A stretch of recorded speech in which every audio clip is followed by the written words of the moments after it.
সম্পর্কে জানেই না। ইসকন কিন্তু হিন্দুত্ববাদীর একটা সংগঠন। ইসকন কি হিন্দুত্ববাদী একটি সংগঠন। তাদের চক্রান্ত বড় মারাত্মক। মুসলমানদেরকে কিভাবে তারা নষ্ট করতে পারবে, ইমান কিভাবে নষ্ট করতে পারবে, তাদের এইটাই হলো টার্গেট। তাদের কি শুধু টার্গেট এখানেই না, বর্তমানে সোশ্যাল মিডিয়া খেটা ব্যবহার করে না, জোয়ান থেকে বুড়া পর্যন্ত চালায়, আছে না নাই? হ্যাঁ, দাড়ি সাদা হইয়া মনে করেন যে আজরাইল কোনো ডাকাইয়া বয়ে রয়েছে, এই বেলা দেখবেন টাচ মোবাইল ছাড়া, আছে না নাই? একবারে পিচ্ছি 2 বছর 4 বছর এটিও টাচ মোবাইল ছাড়া কিছু বোঝে না, আছে না নাই? তাইলে এদের ভিতরে ঢুকলে দেখা যায় ইসকন কাকে বলে। ইসকন কাকে বলে? কারণ হলো ইসকন এমন একটি সংগঠন যে আমাদের মা বোনদেরকে প্রেমের জালে ফালাইয়া, ভালোবাসার জালে ফালাইয়া, তাদের ইজ্জত নষ্ট করার জন্য, তাদেরকে অন্য রাষ্ট্রে বিক্রি করার জন্য, তাদেরকে প্রেমের জালে ফালাইয়া তাদেরকে আপনার ইজ্জত লুইটা নিতেছে। এরকম নাই? আমাদের মা বোনরা এখন বর্তমানে বোকার সাগরে বসবাস করতেছে। অল্পতে দেখেন ভালোবাসা পেটে যায়, আছে না নাই? অল্পতে মন নরম, অল্পতে কি মন নরম, মোমের মতো গইয়া যায়। হিন্দু হোক আর বৌদ্ধ হোক আর ইসকন হোক, তাদের প্রেম জড়িত হইতেছে। অনেক শত শত হাজার হাজার মা বোনদেরকে নিয়ে বিক্রি করে দিছে, ঠিক কিনা? সতর্ক হইতে হইবে কিনা?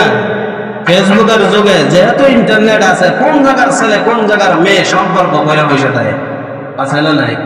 হ্যাঁ, বোঝাশোনার দরকার আছে না নাই? আমার কথা হইলে আপনি যেহেতু ছেলে হয়েছেন, মা বাবা তো বিয়া করাইব, ঠিক না? মেয়ে যেহেতু হয়েছেন, মা বাবা তো বিয়া দিবই। তাইলে আপনি এখানে প্রেম ফিরিতে দরকারটা কি? বিয়ার পরে প্রেম ফিরিতে আছে না নাই? আছে না নাই? তাইলে বিয়ার আগে কি দরকার কি? বিয়ার পরে করা যাবে কিনা? হ্যাঁ, যা কিছু আছে হালাল ভাবে করেন। বিয়ার আগে যদি একটা ছেলের সাথে কথাও বলেন, জিনার গুনাহ হবে। কিসের গুনাহ? কথা বলে কিসের গুনাহ? জিনার গুনাহ। তাহলে বিয়ার আগে যা করবেন, যদি মনে করেন অন্য ধর্মের লোকেরা আপনারে যদি বিক্রি করে দেয়, ইজ্জত লুটায় দেয়, এটা আর পাওয়া সম্ভব? হ্যাঁ, এটা পাওয়া সম্ভব নয়। আপনাকে যদি অন্য রাষ্ট্রে নিয়ে বিক্রি করে দেয়, ইসলাম থেকে আমাদের সাবধান থাকতে হবে। কিসের দিকে? এরা মুসলমানের রূপ দেয়। কিসের রূপ? মুসলমানের টুপি পাঞ্জাবি সব কিছু লাগাইব, মসজিদে আইব, সামনের কাতারে বইব, নামাজ টামাজ করব, আপনারা মাসলাম আছে সব শিখাইব। যা মুসলমানে জানে না তা কিন্তু তারা জানে, বিশ্বাস করেননি? তা কিন্তু তারা কি জানে। কেন? মুসলমানদেরকে কি দিয়া গায়েল করা যায়, কিভাবে ইসলাম থেকে তাদেরকে বাহির করা যায়, দিন থেকে বাহির করা যায়, ইমান কিভাবে লুটে নিতে হয়, তাদের কিন্তু ভালো কৌশল জানা আছে। তাদেরকে প্রশিক্ষণ দেওয়া হয়। তাদেরকে কি দেওয়া হয়? প্রশিক্ষণ। আমরা মুসলমান তো মুসলমানের টিকায় রাখার জন্য কোনো প্রশিক্ষণ নাই, ঠিক না? হ্যাঁ, নামাজ যদি বলেন চাচা, নামাজের ভিতরে বাহিরে যে ফরজ আছে কটা কোন তো? ওই চাচা কইছে, কিন্তু অন্যান্য চাচারা জিগান একটু, জিগান না একটু। দুনিয়ার থেকে চলে যাওয়ার পর আর এই জায়গার দেন কেউ নবী হিসেবে বসবে, চেয়ারটা কি নাই? খালি নাই। তাহলে আমাদের বোঝা আসছে তো ইনশাল্লাহ। কয়টা জিনিস ধরে রাখবো আমরা? কয়টা? 2টা জিনিস। 1 নাম্বার কি? কোরআন। 2 নাম্বার সুন্নাহ। 2 নাম্বার কি? সুন্নাহ। কোরআন আর সুন্নাহ যদি ধরে রাখতে পারে, তাহলে আপনি কখনো পথভ্রষ্ট হবেন না। তাহলে রাসূলের সুন্নাহ মানে কি? যত আমার কাজ আছে রাসূলের সাথে মিল করবে। তার সাথে মিল করবে। যত কাজ আছে, ঘুম থেকে ওঠার সময়, ঘুমানোর সময় দোয়া আছে না নাই? সবাই কন্যা দোয়া আছে না নাই? মুসলমান কয়জনে পারে? হ্যাঁ, ঘুমানোর সময় দোয়া আছে, ঘুম থেকে ওঠার তো দোয়া আছে, বাথরুমে যাওয়ার দোয়া আছে, বাথরুম থেকে বাহিরেও দোয়া আছে, কানার সনদে দোয়া আছে, কানা খাওয়ার পরেও দোয়া আছে, মসজিদে প্রবেশের দোয়া আছে, মসজিদ থেকে বাহির হওয়ার দোয়া আছে, মসজিদ থেকে বাহির হওয়া 6টা 5টা সুন্নাত, ভিতরে প্রবেশ করার 5টা সুন্নাত। মুসলমান কয়জন জানে? এটা সুন্নাত অনুসরণ করতেছে, মানে করতেছে। 10টা সুন্নাত শুধু মসজিদ থেকে আসার এবং বাহির হওয়ার। কয়টা সুন্নাত? 10টা সুন্নাত আছে। প্রত্যেকটা কাজে কর্মে প্রত্যেকটা জায়গার ভিতরে সুন্নাত আছে। ওযুর শুরুতে আমরা বিসমিল্লাহ বলি কিনা? বিসমিল্লাহ, এইটাও সুন্নাত। এটা কি সুন্নাত? ওযুর মধ্যে আবার সুন্নাত আছে, আছে না নাই? প্রত্যেকটা অঙ্গ প্রত্যঙ্গ 3 বার করে দৌড় করা সুন্নাত। 3 বার দৌড় করা সুন্নাত। গোসলের সময় আমরা 3টা ফরজ আদায় করব, 3 ফরজের পরে যা আছে সব হলো সুন্নাত। সব কি সুন্নাত। প্রত্যেকটা জায়গায় যদি আমরা কাজে কর্মে যদি নবীর সুন্নাতকে আঁকড়ে ধরতে পারে, তাহলে আমাদেরকে কোনো কাফের মুশরিক আমাদেরকে কোনো সময় বিভ্রান্তি করতে পারবে না, ঠিক না? কিন্তু আমরা বিভ্রান্ত হই কেন? অল্পতে আমরা বিভ্রান্ত হয়ে যাই। রাসূলের সুন্নাত সম্পর্কে আমাদের ধারণা নাই, হাদিস সম্পর্কে ধারণা নাই, কোরআন সম্পর্কে ধারণা নাই। তার কারণে আমরা অল্পতেই দেখবেন হিন্দু, খ্রিস্টান, বৌদ্ধ, নাসারা তাদের কথা মনে করি সত্য। তাদের কথা কি মনে করে? সত্য। আসল সত্য কি? কোরআন এবং হাদিস। আসল সত্য কি? কোরআন আর হাদিস। কোরআনের উপরে কোনো সত্যতা এই জমিনে নাই। কারণ হলো কোরআন কার কালাম? বলনা কোরআন কার কালাম? আল্লাহর কালাম। এই হাদিস কার বাণী? রাসূলের বাণী। হাদিস কার বাণী? রাসূলের বাণী। এইগুলো যদি আমরা সুন্দরভাবে মজবুতভাবে আঁকড়ে ধরতে পারি, তাহলে আমাদেরকে কোনো অমুসলিমরা যতই বোঝাক আমরা বুঝবো না। কিন্তু আমরা কোরআন হাদিস জানি। কি করে? কোরআন হাদিস জানি। এখন বর্তমানে দেখা যায় বিভিন্ন জায়গায় ইসকন বাহির হয়েছে। কি বাহির হয়েছে? ইসকন আছে না নাই? অনেকে জিজ্ঞাসা করলে ইসকন সম্পর্কে জানেই না। ইসকন কিন্তু হিন্দুত্ববাদীর একটা সংগঠন। ইসকন কি? হিন্দুত্ববাদী একটি সংগঠন। তাদের চক্রান্ত বড় মারাত্মক। মুসলমানদেরকে কিভাবে তারা নষ্ট করতে পারবে, ঈমান কিভাবে নষ্ট করতে পারবে, তাদের এইটাই হলো টার্গেট। তাদের কি শুধু টার্গেট এখানেই না, বর্তমানে সোশ্যাল মিডিয়া কেটা ব্যবহার করে না, জোয়ান থেকে বুড়া পর্যন্ত চালায়, আছে না নাই? হ্যাঁ, দাড়ি সাদা হইয়া মনে করেন যে আজরাইল কোনো ডাকাইয়া বয়ে রয়েছে, এই বেটা দেখবেন টাচ মোবাইল চালা, আছে না নাই? একবারে পিচ্ছি 2 বছর 4 বছর এটিও টাচ মোবাইল ছাড়া কিছু বোঝে না, আছে না নাই? তাইলে এদের ভিতরে ঢুকলে দেখা যায় ইসকন কাকে বলে। ইসকন কাকে বলে?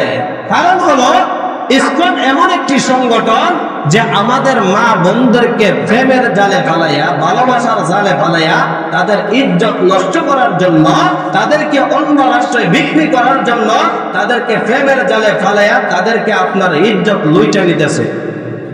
এরকম নাই? আমাদের মা বোনরা এখন বর্তমানে বোকা সাগরে বসবাস করতেছে। অল্পতে দেখেন ভালোবাসা পেটে যায়, আছে না নাই?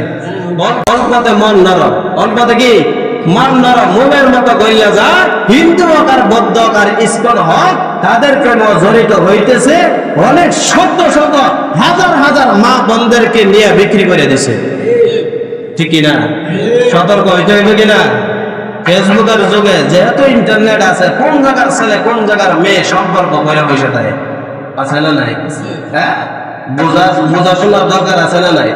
আমার কথা হইলে আপনি যেহেতু ছেলে হয়েছেন, মা বাবা তো বিয়া করাইব, ঠিক না? মেয়ে যেহেতু হয়েছেন, মা বাবা তো বিয়া দিবই। তাইলে আপনি এখানে প্রেম ফিরিতে দরকারটা কি? বিয়ার পরে প্রেম ফিরিতে আছে না নাই? আছে না নাই? তাইলে বিয়ার আগে কি দরকার কি? বিয়ার পরে করার যাইব কিনা? হ্যাঁ, যা কিছু আছে হালাল ভাবে করেন। বিয়ার আগে যদি একটা ছেলের সাথে কথাও বলেন, জিনার গুনাহ হয়। কিসের গুনাহ? কথা বলে কিসের গুনাহ? জিনার গুনাহ। তাহলে বিয়ার আগে যা করবেন, যদি মনে করেন অন্য ধর্মের লোকেরা আপনারে যদি বিক্রি করে দেয়, ইজ্জত লুটায় দেয়, এটা আর পাওয়া সম্ভব? হ্যাঁ, এটা পাওয়া সম্ভব নয়। আপনাকে যদি অন্য রাষ্ট্রে নিয়ে বিক্রি করে দেয়, ইসলাম থেকে আমাদের সাবধান থাকতে হবে। কিসের দিকে? এরা মুসলমানের রূপ ধর। কিসের রূপ? মুসলমানের টুপি পাঞ্জাবি সব কিছু লাগাইব, মসজিদে আইব, সামনের কাতারে বইব, নামাজ টামাজ করব, আপনারা মাসলাম আছেন সব শিখাইব। যা মুসলমানে জানে না তা কিন্তু তারা জানে, বিশ্বাস করেননি? তা কিন্তু তারা কি জানে। কেন? মুসলমানদেরকে কি দিয়া গায়ের করা যায়, কিভাবে ইসলাম থেকে তাদেরকে বাহির করা যায়, দিন থেকে বাহির করা যায়, ঈমান কিভাবে লুটে নিতে হয়, তাদের কিন্তু ভালো কৌশল জানা আছে। তাদেরকে প্রশিক্ষণ দেওয়া হয়। তাদেরকে কি দেওয়া হয়? প্রশিক্ষণ। আমরা মুসলমান তো মুসলমানের তো টিকায় রাখার জন্য কোনো প্রশিক্ষণ নাই, ঠিক না? হ্যাঁ, নামাজ যদি বলেন চাচা, নামাজের ভিতরে বাহিরে যে ফরজ আছে কটা কোন তো ওই চাচা কইছে, কিন্তু অন্যান্য চাচারা জিগান একটু জিগান না, একটু একটু জিগান অন্তত পক্ষে। নাম তো মুসলমান, নাম কি? গোসলের ফরজ জিগান কটা? চাচা 42 বছর হয়েছে বিয়া করছে, এখনো পবিত্র হয়েছে না। বিশ্বাস করেন আপনারা? এরকম নাই আপনারা? হ্যাঁ, পবিত্র বুঝলেননি? একটা আছে পরিষ্কার আর একটা হলো পবিত্র। একটা পরিষ্কার আর একটা পবিত্র। পরিষ্কার হইলো কি? পরিষ্কার হইলো আপনার বাহ্যিক সুন্দরভাবে ভিক্ষা দইয়া মুসলমান দইরা আবার স্যাম্পল মাইরা উঠলে আতর মাতর লাগাইয়া টাইটুই লাগাইয়া হাঁটার নাম এটা হলো পরিষ্কার। এটা হলো কি? আর যতক্ষণ না পর্যন্ত আপনি গোসলের ফরজ আদায় করবেন অতক্ষণ পর্যন্ত পবিত্র হইতে পারতেন না। ঠিক না? হ্যাঁ, গোসলের ফরজ যদি না জানেন টাইটুই লাগাইলে কোনো কাম হইল না। কাম দেবে যদি একবারে মনে করেন যে সৌদি আরব থেকে আনছেন, কোন আরব থেকে? সৌদি আরব থেকে আনছেন, মনে করেন যে টাকনোর নিচে জায়গা, কিসের নিচে? নামাজ হইব। কারণ কিটা? পবিত্র হইছে না। কি হইছে না? পবিত্র হইছে না। তাইলে বোঝা গেল পবিত্র হইলে গোসলের 3টা ফরজ জানান লাগবো, ওযুর 4টা ফরজ জানান লাগবো, নামাজের ভিতরে 13টা ফরজ জানান লাগবো, নামাজ বন্ধের কারণ জানান লাগবো, নামাজের ওয়াজিব 14টা জানান লাগবো, নামাজের সুন্নাত মুআক্কাদা 12টা জানান লাগবো। এইগুলা জানার নাম হলো, মানার নাম হলো মুসলমান। জানার নাম আর মানার নাম হলো মুসলমান। আমরা জানিও না মানিও না, জানিও না মানিও না, কিন্তু গরু গাইটা লইছে। কে গাইটা লইছে? নামাজ পড়ে আর না পড়ে, কিন্তু দেখবেন গোস্তার দোকান সিরিয়াল নাই। ঠিক না? হ্যাঁ, গরু গাইবার লেগে গেলে মুসলমান ছিলেন।